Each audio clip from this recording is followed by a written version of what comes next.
All right, well, welcome everybody. It is the top of the hour, and we want to welcome you to today's Excellence in Action series. Today, I have the pleasure of meeting with Stephen Kehl. Steve Kehl from our Funeral Homes and Cemeteries division. He is our Chief Operating Officer. You've been with us for 4 years now. 4 years. 4 years in this role, and with every interaction I have with you, Steve, I cannot tell you what a great leader you are. Thank you. How you come at things with heart and purpose. And even though there are a number of times that we've had to deal with some pretty tough, challenging situations, yes, you're always professional. You're you. always kind. And it's about the experience that you have for not only the employees that you serve, but also the customers that you serve. It really does come down to the experience. Yeah, it yes, really does. Thank you. So it's been great getting to know you, but I would love for our employees to get to know you a little bit better. Wonderful. All right. So Leo is here today with us, and he's going to type in the webinar chat, give you the LinkedIn bio to Steve. So if you would like to go on, learn a little bit more about Steve and his history, and befriend him, I would love to have more friends. I'm always on open LinkedIn. to friends. So let's first talk about how you got into the cemetery and funeral industry. What Wonderful, did that look like? Wonderful. Well, I grew up and I was raised in Atlanta, Georgia. And in Atlanta, you can do landscaping year-round. And so sophomore year of high school, my best friend and I started a landscaping company on very much a grassroots effort. We went door to door with our very nice non-AI flyers, and all we had was our 21-inch mowers and a Chevy Blazer and a trailer. Oh, nice. And we got 60 accounts in our first year, our sophomore year of high school. And over the next 3 years, we grew that, and he still runs it today. Which is an incredible feat. Whenever I go back to Atlanta and I can maintain that connection, it's always satisfactory to look and see how he has now grown that into a business where he does about 400 accounts every week. Oh, and he's grown his team to 30 employees. Did you have a company name? We did. It was called Handy Andy Landscapes. And guess what his first name was? Andy. It was Andy. Yeah. That's awesome. So that's kind of the skill set that I had. I went to college to Florida State. He stayed in Atlanta to run the business.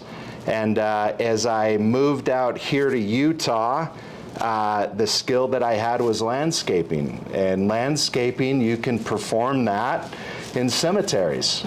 Okay. And so I applied at a local cemetery here in Salt Lake and got hired on as a groundskeeper, and would do that during the day, and then I went to the University of Utah at night. Okay. And I did that for 5 years while I achieved my undergrad. And that was a very vertically integrated company. So I was able to get exposure and manage not only cemeteries, but also burial vaults, headstone manufacturing. And then I went over to the fleet side, and then a funeral apprentice, and had a call night shift, and then went inside the mortuary starting to serve families. So just with more responsibility, being able to perform, it really becomes part of who you are. Mm-hmm. And my goal was I sat for the MCAT. My goal was medical school. I am the son of a physician and son of a school teacher. And both of them sat me down and actually discouraged me from pursuing medicine and encouraged me to stay on the business focus, which I did, which allowed me to pursue a master's and continue to get more exposure in the funeral home and cemetery world. Okay, so the big reason, though, in moving from Atlanta or Georgia to Utah was? It's a very good question, because when you're 22 and you only have a Toyota 4Runner, you pack it full of your personal belongings. Usually you would only do that if there was opposite sex involved.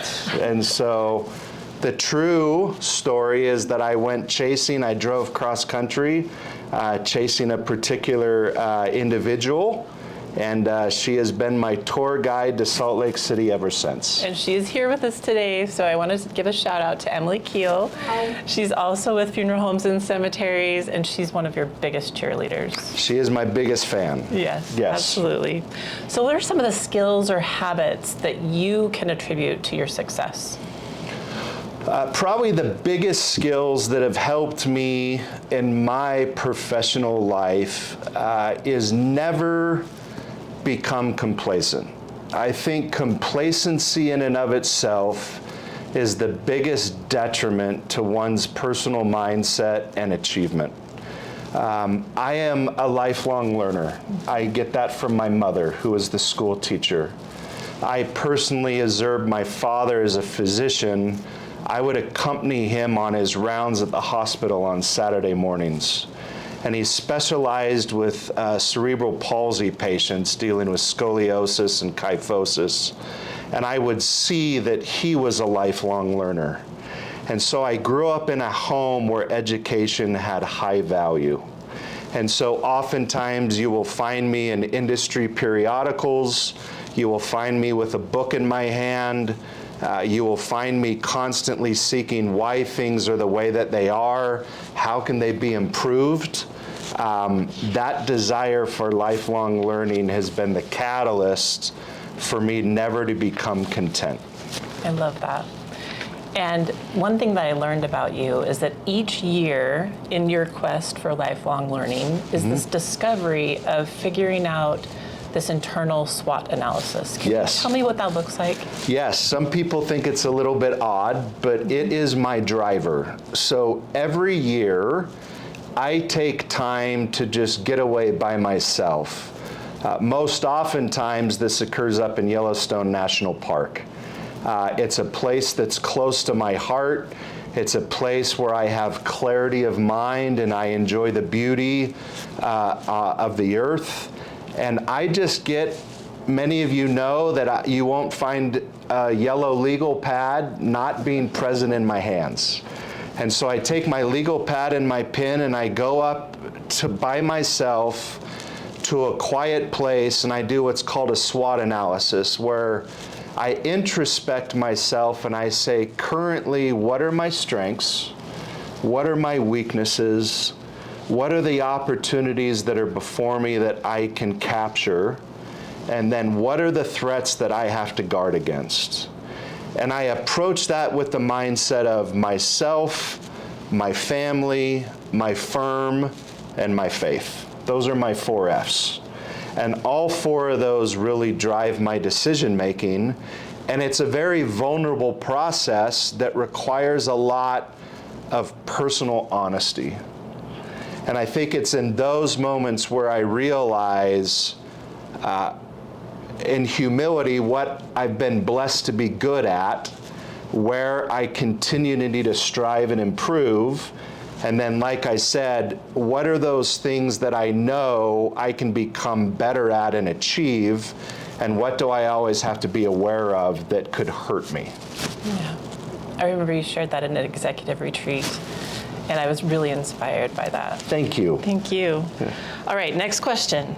Can you share a failure or setback that ultimately helped you grow? Yeah. I have several. But the one that I thought for this particular audience that was a big lesson for me, about 12 years ago, 2 colleagues and myself were able to start a business. We had a very defined business plan and a very defined vision of what this business would do. About 2.5 to 3 years into that business, things were not evolving and progressing according to the original why. And there were some ethics and values that entered into the equation that I didn't align with. And so, despite knowing that it had the potential to be a very successful business and it had a good track record, because decisions were being made that didn't align with my personal values and my personal ethics, I asked to be bought out and to separate myself from that business. Looking back on it, that was a very financially devastating decision of what could have been, but it was a very empowering decision for me to know who I am and what I align myself with. Any chance that decision came from a SWOT analysis? That decision very much came as a threat within my SWOT analysis. Yeah, love it. All right, what's something you wish that your team members or other departments understood about your role? When I am out of the office, I'm not on vacation. When we travel is extensive. I often take red eyes because to me, when it's the organization's money, I take that I have to be a good steward. And so oftentimes you will find me on red-eye flights. I try to maximize my site visits where it is a full day worth of work, and then to get back to the office and be productive and to be efficient. Yeah, I love that. The other thing that I know about you is that even when you're on family trips, you still seek out cemeteries and mortuaries wherever you go. To the detriment of my family. So every vacation that we take where it is personal time, I will look ahead of time and make sure that one of the days of that trip, we are at funeral homes and memorial parks, which leads to the lifelong learning discipline. Yeah. And so luckily my family has accepted the fact that 15 to 20% of our vacation will be what I call market analysis. I love that. Okay, so what advice would you give someone new or aspiring to your role? If you're aspiring to my role, I would ask where you've been for the last 3 months. Please come. Yeah, please come. You are welcome. Those, I would encourage them. Personal accountability is a personal decision. I am a big believer that at the end of the day, I am the only individual that knows what my contributions were that day. What I love about Security National is our goal is growth, our motto is excellence. At the end of the day, I am the one that has to answer, today, did I grow personally or did I help one of my colleagues grow personally? And in my time management, did I pursue excellence? And if the answer is no to those questions, then that's on me. And I'm an individual that strives to where I can answer those two questions every single day in a positive manner. And I think that's the challenge that each of us has, is personal accountability. Yeah. One of the things that you enjoy doing is time blocking, time with your team. Yes. Tell me about what that looks like. I think it's critical. One of the biggest lessons that we learned as a management team a couple of years ago, off reading the book, The Wisdom of the Bullfrog, is we have to be with the sheep. For those of us that have the privilege to lead, we need to make sure that we are time blocking our day where we can be with those that we're entrusted to lead. So if you walk into my office, on my whiteboard, I have color codes of every single full-time employee in the funeral home and cemetery division. And my goal is that when I go to a location, I review that whiteboard to make sure I remember the receptionist's name, I remember the unit manager's name, I remember those on the grounds crew, so that my time with them, I can address them appropriately, and then I have notes on my previous interactions, and I review those notes so that I can ask them about their family, their hobbies, because to me, in my role as a leader, I can't think of a greater responsibility than to develop those that I have the privilege to lead. And to me, at the end of the day, it's not the personal success, It's not the volume of my paycheck. My ultimate satisfaction in life is knowing that I can look back to those that I've had the privilege to lead and say, I played a role in helping them achieve their goal and personal aspiration. That to me is what this ought to be about. Let's talk about the leadership team at funeral homes and cemeteries. Some of the team members were here when you arrived. Some you've been able to bring to the team. Just tell me about the continuity, because I've seen some really big shifts in mindset, Yes. skill set, Yes. tool set Yes. over the past few months. I am a big believer that in our organization, no matter which segment, we all offer products and services.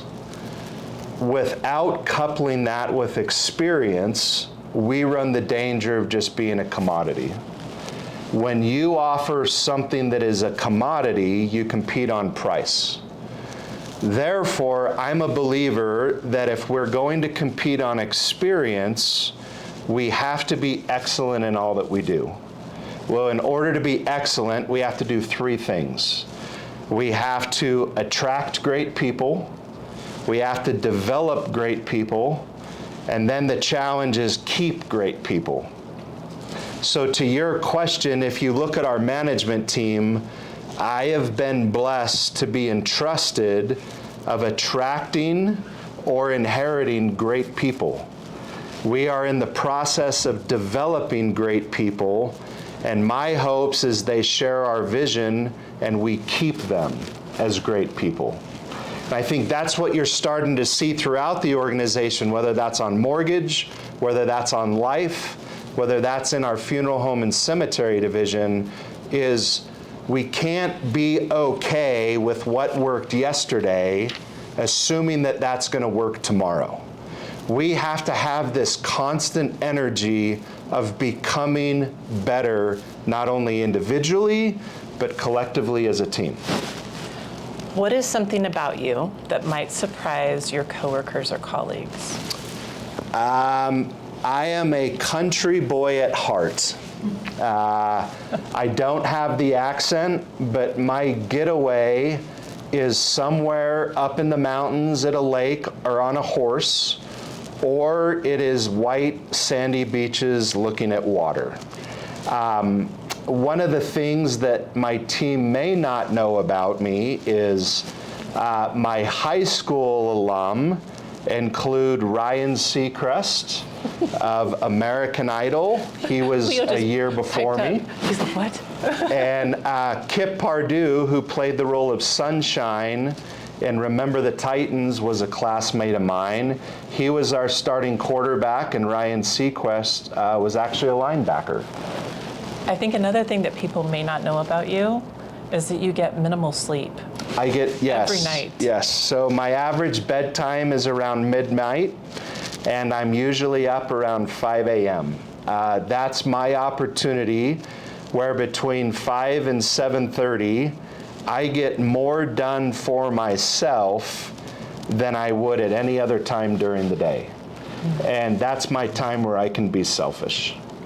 At night, when I'm at home, I really take it serious that I have the responsibility to be present for my family. So any follow-up items from work get deferred until they're in bed. And then that gives me a chance to focus and continue to develop and accomplish what we're trying to do in our division. Truly, such an inspired leader. Thank you. So, Are you ready for a fast quiz? let's do a quiz. Let's do a lightning round. Okay, so your favorite quote? My favorite quote would have to be around the fact that nobody cares how much you know as long as they know how much you care. I don't need the limelight. I don't need to be in the front seat. I don't need the title. But everyone that I have the privilege to associate with, I want them to know that I'm their advocate. Who is your real life hero? She's right here. So Emily has been my biggest cheerleader in my career. During the recruitment process, Adam and Scott successfully identified that their goal was not to recruit me, it was to recruit Emily. And as soon as they had Emily committed, they knew that I would follow. And so she has always been my advocate. Anytime that I have the privilege to speak, to present, she is my sounding board when I am home. It is the essence of a true partnership. I love that. And a daily moment that brings you joy. Anytime I get a text message from Kevin Bittenoff, it brings a smile to my face. So I concur. Anytime we get text from Kevin Bittenoff. So yeah, I just love, whether it's walking the halls, whether it's on a site visit, when I see one of our team members developing and growing personally, it brings a smile to my face. So that's my joy, that's my happiness.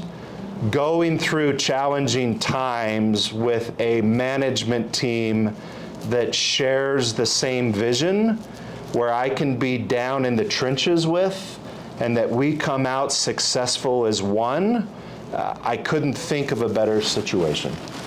It has been such an honor to get to interview today and talk with everyone, and thank you for bringing your insight, your leadership, Absolutely. and excellence to Security National. Thank you, Heather. Thank you, Steve.